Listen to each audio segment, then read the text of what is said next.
Hello tout le monde, ici Sanix. Je suis de retour pour un nouveau tuto assez court, je l'espère, qui va vous montrer brièvement comment utiliser une technique de protection contre le brute force logging. C'est vrai que depuis je tourne parce que j'attends toujours des méthodes à implémenter. Donc là, nous allons faire un test d'implémentation d'une méthode de protection qui a été proposée par un une des personnes qui suit mes différents tutos. Donc la technique est assez simple. Nous comptons le nombre de fois qu'un utilisateur tente de se loguer et avec un nombre limité, nous arrivons à, euh, à l'éjecter, à le bannir en quelque sorte du site de telle façon qu'il ne puisse pas loguer. C'est une excellente méthode, mais elle a des limites et je vais vous expliquer pourquoi. Là, nous avons fait le test de la création de notre cible. Je l'ai fait en PHP. Bon, l'implémentation en Python va venir. J'ai dû la faire en PHP parce que bon, voilà, c'était un petit truc que j'ai voulu écrire rapido et je ne pensais pas entrer dans le code source plus tard. Mais ne vous inquiétez pas, nous allons travailler côté Python pour cette cible, mais plus tard. Donc, ce qui se passe en fait, c'est que nous avons implémenté la méthode proposée par notre notre élève qui était en quelque sorte de compter le nombre de fois qu'un utilisateur ou qu'une machine essaie de se connecter. Donc c'est une excellente méthode, mais elle a ses limites et je vais vous expliquer pourquoi. Donc ce qui se passe en fait, c'est que nous, vu que c'est du PHP, je ne sais pas si vous le connaissez en PHP, on va dire que c'est une partie bonus, mais ne vous inquiétez pas encore une fois, vous n'avez pas besoin de retenir cette partie-ci parce que c'est pas dans la formation. Nous allons faire une partie en Python pour pouvoir expliquer ce petit mécanisme en fait. Voici le petit mécanisme qui a été ajouté à ce code en PHP. En quelque sorte, qu'est-ce qu'il fait? Ce qu'il fait, c'est qu'il vérifie qu'une certaine variable session, une variable session, c'est une variable qui est stockée au niveau du serveur, mais qui permet d'avoir les informations d'identification vers le navigateur vers le navigateur qui est connecté à lui. Donc, à partir de la variable session, on peut identifier directement le navigateur ou l'utilisateur qui est connecté vers le serveur. Donc, ce que nous faisons, c'est que nous enregistrons un nombre de fois que nous initialisons à 3, pardon. Donc, au fur et à mesure qu'il va tester, nous allons entrer ici à l'intérieur et quand ce sera toujours supérieur à 0, nous allons faire une décrémentation dont nous allons soustraire. Donc, si nous sommes à 3 pour la première tentative, nous allons revenir, nous allons passer à 2, à 1, ensuite à 0. Une fois que nous arrivons à 0, nous allons plus entrer ici, mais nous allons entrer ici. Et si nous arrivons à entrer ici, alors la page va nous afficher, vous avez été banni. Donc, voilà, nous allons tester cela pour voir un peu ce que ça donne. Donc, je vais aller au niveau de ma cible en question. Là, je vais essayer deux process. Le premier process, ce sera celui de tester avec un utilisateur normal. Le deuxième process, ce sera d'utiliser le petit bot BFL. Donc, je vais essayer l'utilisateur Sanix que nous voulons hacker. Nous allons essayer Sanix Potato. Vous voyez, incorrect username password. Il vous reste 3 tentatives. Donc, nous allons encore tester. Sanix. On va dire Sanix aime manger. Nous sommes passés de 3 à 2, si vous avez remarqué. Sanix, nous allons mettre huile. De 2 à 1. Et ensuite, Sanix, nous allons mettre encore un review. Bien sûr, je tiens à préciser que quand je parle de 3 tentatives, c'est en quelque sorte, on va dire jusqu'à 5. Pourquoi 5? Parce que ici, nous avons en programmation, la plupart des langages, je ne vais pas dire globalisé, lorsqu'on parle d'une dimension, lorsqu'on parle d'une dimension qui arrive jusqu'à 3, ça veut dire que nous comptons le 0. Ça veut dire que de 0, 1, 2, 3, 4, ça fait 4 vagues.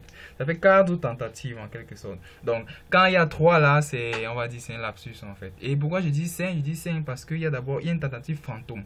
Vous avez vu quand nous avons testé pour la première fois, il n'y avait rien qui était écrit.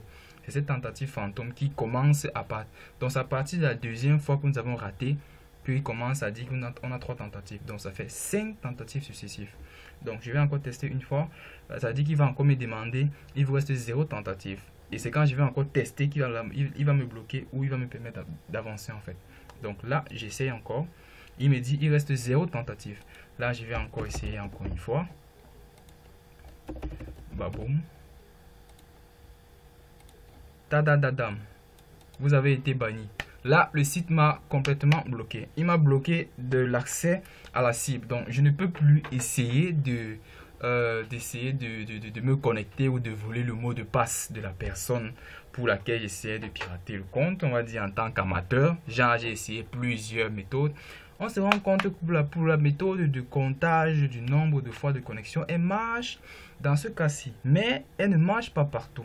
Et je vais vous dire pourquoi. Donc, tout à l'heure, je vous ai dit, les variables session, ce sont les variables qui permettent d'identifier le navigateur pour lequel on se connecte au niveau du serveur. Donc, imaginons que le BFL ou Brute Force Login n'utilise pas ce même protocole. Et c'est ce qui se passe. Donc, lui, il émet des requêtes sans avoir enregistré une quelconque variable session au niveau du serveur. Donc, là, nous allons faire le test et je vais vous expliquer pourquoi est-ce que cette technique ne peut pas marcher pour le BFL. Donc, l'URL, nous allons entrer l'URL. Là, le champ, nous le connaissons tous, c'est username. Si vous avez vu les précédentes vidéos où j'ai expliqué comment est-ce que je développe le Brute Force Login, où est-ce que j'ai expliqué comment est-ce que je génère le nombre, les différents mots de passe à partir des mots-clés d'une cible bien précise, vous l'aurez compris. Donc là, j'entre username. Ensuite, pour le password, field, je crois que c'est password. Voilà, c'est ça. Et puis, je démarre le BFL. Techniquement, avec la méthode qui a été proposée juste pour le comptage du nombre de connexions, techniquement, je ne suis pas censé dépasser plus de 4 tentatives en fait. Donc là, je vais appuyer sur Entrée. Bingo! Nous nous rendons compte que non seulement il a dépassé les 5 tentatives, mais en plus, il a trouvé le mot de passe. Pourquoi est-ce qu'il a trouvé le mot de passe? Tout à l'heure, je vous ai expliqué, si vous vous rappelez, que les variables session, ce sont des variables qui sont enregistrées au niveau du serveur, mais qui contiennent des informations sur le navigateur de l'utilisateur. Or, nous n'utilisons pas un navigateur ici, absolument pas. Les requêtes qui sont émises sont des requêtes HTTP complètement vides, sans ce qu'on appelle des headers. Donc, les headers qui permettent d'identifier le user agent. Donc, là, on se rend compte en fait que c'est une protection carrément fictive à la volée, parce que un robot, lui, il arrive facilement à trouver le mot de passe, mais un utilisateur, lui, sera banni. Donc, c'est une excellente méthode, mais elle ne marche pas dans tous les cas. Elle ne marche carrément pas vraiment. C'est beaucoup plus pour ceux qui essayent de protéger le compte pour les autres utilisateurs ou les amateurs qui essaient de se connecter comme je l'ai fait tout à l'heure. Donc, aussi, une autre chose, c'est l'une des méthodes qui pourrait rendre ce système assez intéressant, ce serait d'ajouter à l'enregistrement une adresse, l'adressage IP. Ce qui se passe en fait, c'est que nous allons sauvegarder l'adressage IP de la machine qui essaie de se connecter pour essayer de l'identifier et la bloquer en fait. Donc pour cela, en PHP, nous allons faire IP égale à serveur remote addr. Je crois bien que c'est ceci. Ensuite, nous allons stocker cette adresse IP dans un fichier. Bien sûr, nous pouvons le stocker dans une base de données ou autre chose, mais il faudrait que le stockage se fait en... Je sais pas comment je vais trouver, je sais pas le terme que je vais utiliser, mais on va dire le stockage doit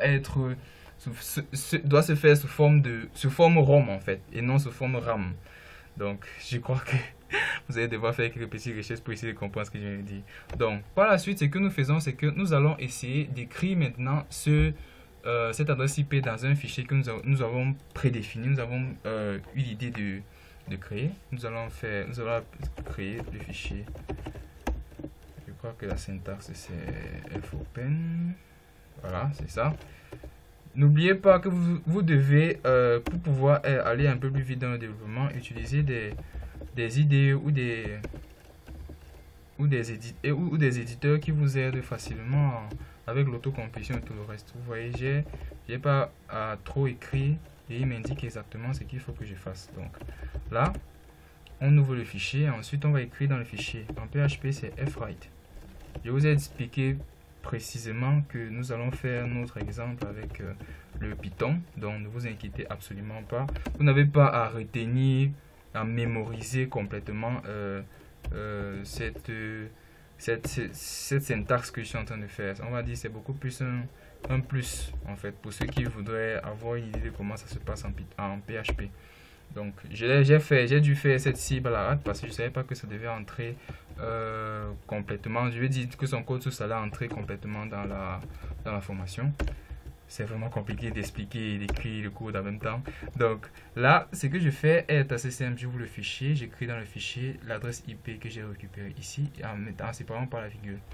Par la suite, ce que je fais, c'est que je ferme le fichier après avoir écrit l'adresse IP dans la machine. Alors là, ce que nous faisons maintenant, c'est que nous allons, puisque nous sommes en train d'enregistrer l'adresse IP en question, ce que nous allons faire maintenant, c'est que nous devons aussi connaître le nombre de fois que cette adresse IP a eu à s'enregistrer, en fait, à tester la connexion jusqu'à ce que cela ne marche pas. Mais n'oubliez pas, on a un problème. Le problème est que le brute force logging ne tient pas en compte des variables session. Donc, on ne peut pas enregistrer cela dans une variable session. Nous devons encore l'enregistrer sous forme de ROM. Encore une fois. Donc, nous allons faire la même procédure pour ceci. La même procédure, mais nous allons mettre ici, voilà, black IP count. Donc dans count, nous allons mettre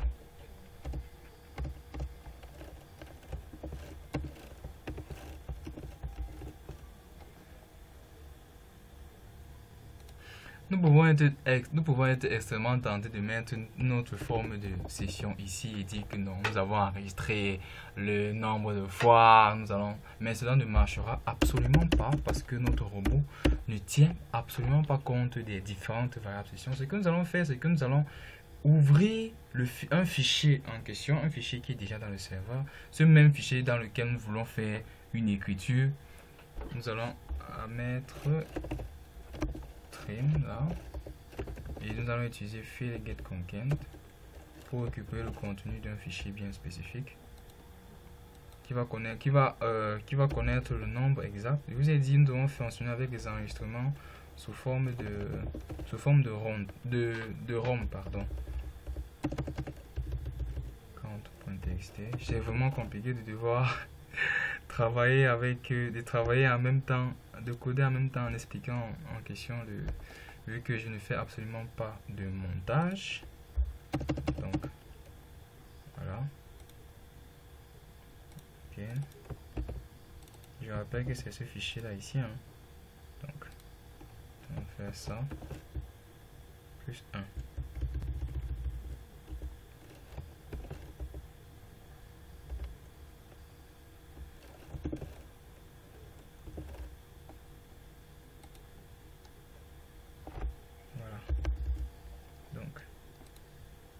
Ce qui se passe en fait, c'est que à chaque fois qu'il va tester et qu'il va rater, nous allons compter, nous allons faire un compte en fait, donc augmenter à chaque fois.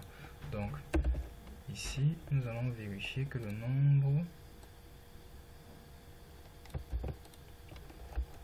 si le nombre est déjà supérieur à 3, ça veut dire qu'il ne doit plus pouvoir avoir accès à ça.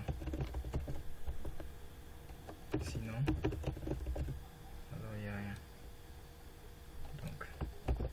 sinon, nous faisons juste une incrémentation. Si le nombre est supérieur à 3, nous allons faire une redirection. Header. C'est vraiment nécessaire de faire une redirection. Nous allons juste mettre un byte. Voilà.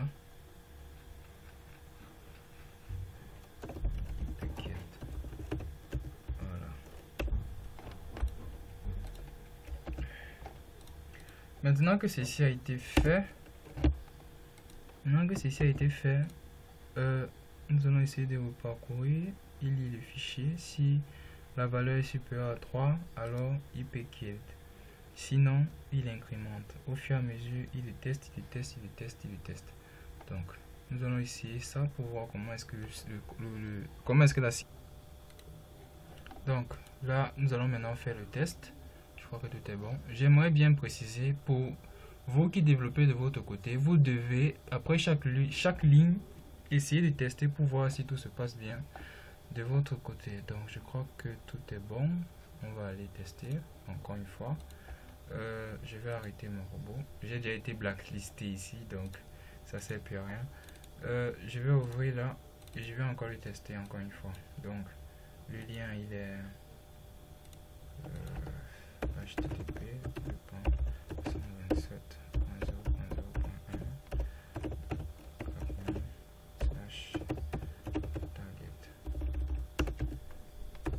c'est ça le lien.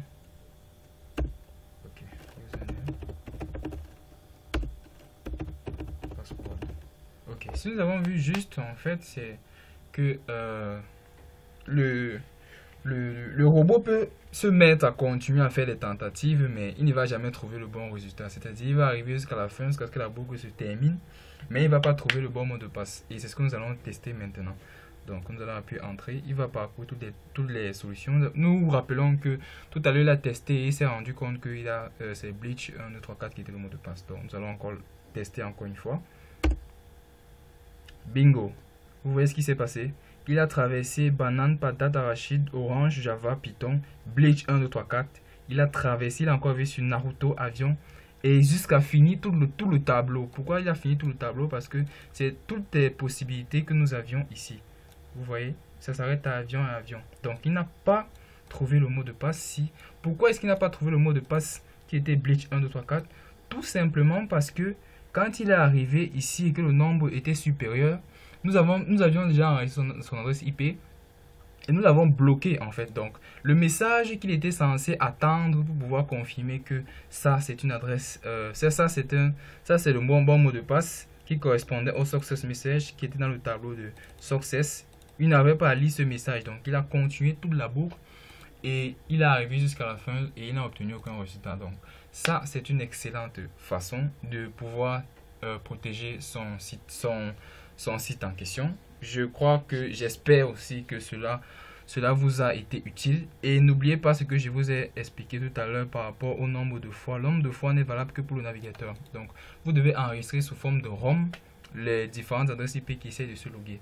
Donc, ça c'est le premier volet de cette formation que je voulais faire ce soir. Mais il y a aussi, je voulais aussi vous parler de quelque chose. Ce brute force logging, c'est une méthode de piratage du mot de passe, mais elle est facilement assimilable ou bien on peut l'agencer avec d'autres types de piratage qui comme le DDoS qui est le déni de service qui permet d'attaquer une cible avec différents agents, différents laptops en question, différentes cibles, on les appelle en général des zombies. Donc le principe est le suivant. Vu que vous avez vu, la technique que nous avons utilisée ici était d'identifier une adresse IP en particulier et de la bloquer.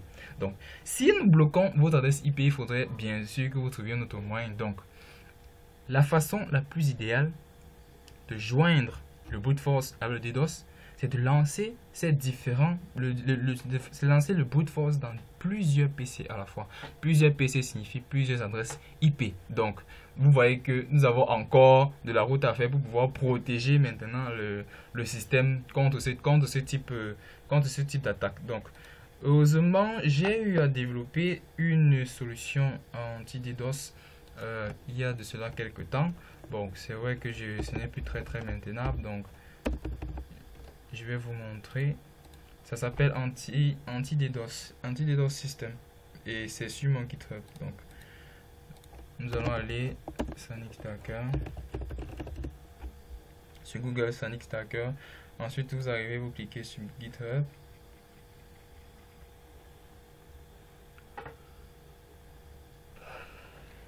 Le voici, anti-DDoS system.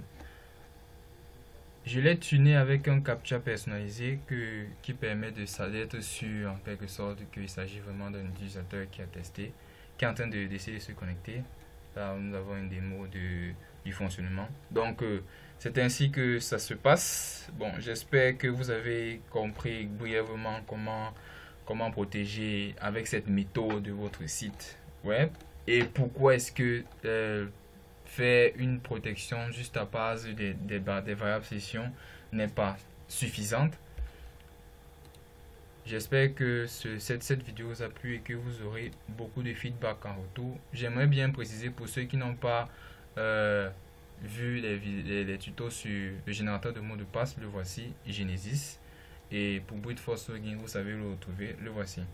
Merci encore de m'avoir suivi et excellente soirée à vous. J'attends vos questions et j'espère que le son de la souris qui a disparu là ne vous dérange plus.